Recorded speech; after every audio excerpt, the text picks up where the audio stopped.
paano mag-change ng Gmail at cellphone number sa SSS, at paano gumawa ng online account sa SSS.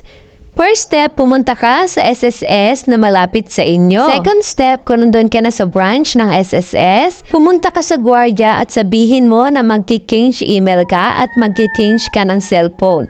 And ang gwardiya na ang bahala kung anong ibibigay niyang form sa iyo. Bibigyan ka niya ng number para sa pila at ang ibibigay niyang form sa iyo ay member data change request. Yun dapat ang marireceive mong form galing sa gwardiya para sa iyong pag-change email at pag-change ng cellphone number. Ano ang kailangan dalhin bago pumunta sa SSS? Dapat ay meron ka ng dala na 2 valid ID na Xerox copy para hindi ka nalalabas pagdating mo sa SSS.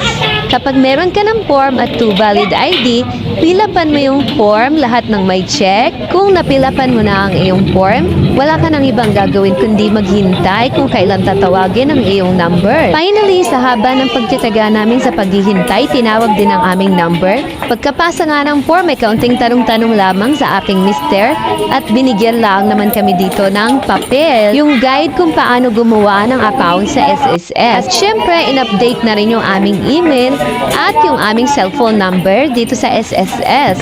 At heto lang naman yung binigay sa amin. Nakasulat na dito kung paano ka gagawa ng account dito sa SSS.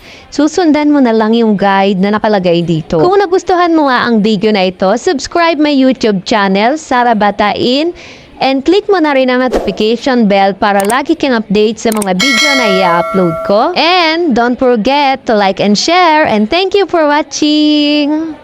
Thank you.